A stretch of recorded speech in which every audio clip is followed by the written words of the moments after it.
Hello दोस्तों, आप लोग क्वेश्चन देख रहे हैं क्वेश्चन नंबर 31 जो कि अभी लेटेस्ट जो है 2025 के नीट के एग्ज़ाम में आया है। कुछ स्टूडेंट ने अच्छे आंसर दिए हैं, इसके करेक्ट आंसर दिए हैं, लेकिन कुछ स्टूडेंट इसमें सोच नहीं पाए, दिमाग नहीं लगा पाए क्या करना है।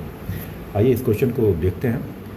क्वेश्चन है, a constant current of 50 volt is maintain between 2 point A and B of the circuit shown in figure, the current through the branch C D.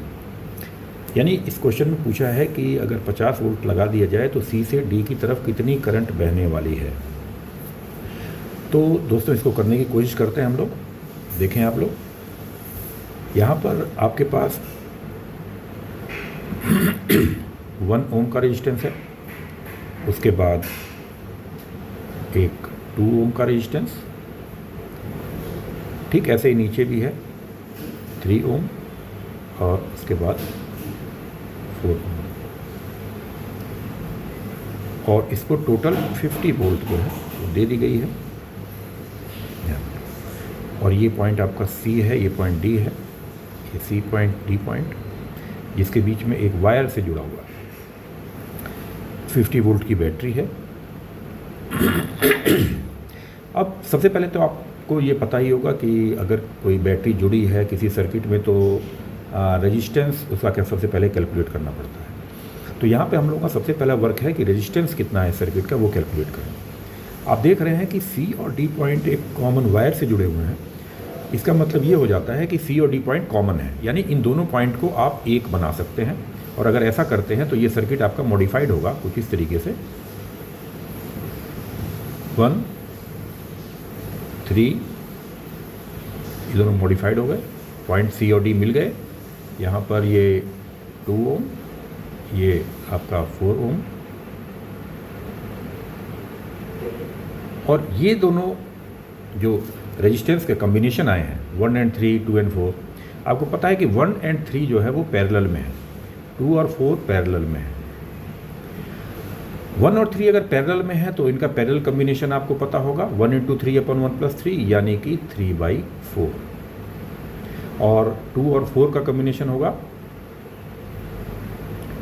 8/6, और टोटल रेजिस्टेंस जो आपका आ जाएगा वो आ जाएगा 3/4 + 8/16 = आप एलसीएम लेंगे, 12 एलसीएम आ गया, 9 + 16 यानी आ गया 25/12 ओम।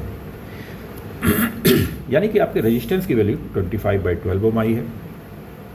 इसका मतलब ये हुआ कि करंट कितनी फ्लो होगी। करंट अगर आप देखें तो करंट निकालेंगे I = V/R, यानी कि V है 50 वोल्ट और करंट है रेजिस्टेंस है 25/12 यानी कि आ गया 24 एम्पियर। अब यहाँ तक करने के बाद आप देखेंगे कि 24 एम्पियर की करंट यहाँ से अब निकलेगी, और इस रास्ते जाते हुए उसको 2 रास्ते मिलेंगे, एक 1 ओम का रास्ता, एक 3 ओम का रास्ता। अब ये चूँकि रेजिस्टेंस के इन्वर्स में जो करंट का रेशो है वो बढ़ता है अगर पैरेलल कॉम्बिनेशन होता है तो यहाँ पर जो 24 एम्पियर का जो करंट है वो रेजिस्टेंस 1 और 3 में 3⁻1 के रेशो में बटेगा। यानी हमें 24 एम्पियर को 3⁻1 में बांटना है। तो 24 को 3⁻1 में बांटने के लिए 4 से डिवाइड करें और मल्टीप्लाई करें 1 से एक बार, तो ये आपका आ जाएगा 6, और एक बार 3 से मल्टीप्लाई करें क्योंकि 3⁻1 चाहिए तो रेशो में बांटना है हमको, और वो आ जाएगा दूसरा 24/4 × 3 यानी कि 80। जिसमें रेजिस्टेंस कम है उसमें करंट ज़्यादा जाएगी, आपको पता है। और ये तो इसका मतलब 18 एम्पियर जो है वो इस रास्ते जाएगी, और 6 एम्पियर जो है वो इस रास्ते जाएगी, 6 एम्पियर।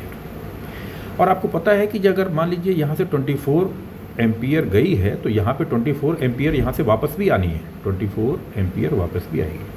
तो इसका मतलब ये भी तो यहाँ पर 2 और 4 के रेशो में यानी 1⁻2 के रेशो में तो बटी होगी। तो यहाँ पे फिर से आपको इसमें करंट देखने के लिए, यानी कि 2 और 4 में करंट देखने के लिए 24 को ही आपको 1⁻2 में या 2⁻4 में बांटना पड़ेगा। जब 24 को यानी 24 एम्पियर को आप 2⁻4 में बांटेंगे तो आपकी वैल्यू आ जाएगी, 24 को मैं बांटने जा रहा हूँ 1 टू द रेस 2 में, यानी रेजिस्टेंस का रेशो 2 टू द रेस 4 है, यानी 1 टू द रेस 2 है। करंट इसमें जाएगी 2 टू द रेस 1 के रेशो में, तो 3 इंटू 2 यानी कि 16 एम्पियर। ये 16 एम्पियर की करंट इसमें जाएगी, 16 एम्पियर, और बची हुई करंट जो है 24 में से 16 चली जाएगी, तो 8 एम्पियर इस रास्ते जाएगी। ये जाएगी आपकी 8 एम्पियर। अब आप खुद ही अंदाज़ा लगा सकते हैं कि 18 एम्पियर, अगर सी जंक्शन की बात करें तो सी जंक्शन में इनकमिंग करंट 18 एम्पियर आ रही है, अब 16 वहाँ से निकल रही है, तो बची हुई 2 एम्पियर की करंट जो है वो सी से डी के रास्ते में जा रही होगी। इस तरीके से इस क्वेश्चन आपका सॉल्व हो जाता है। आंसर ऑप्शन आपका फर्स्ट रहेगा।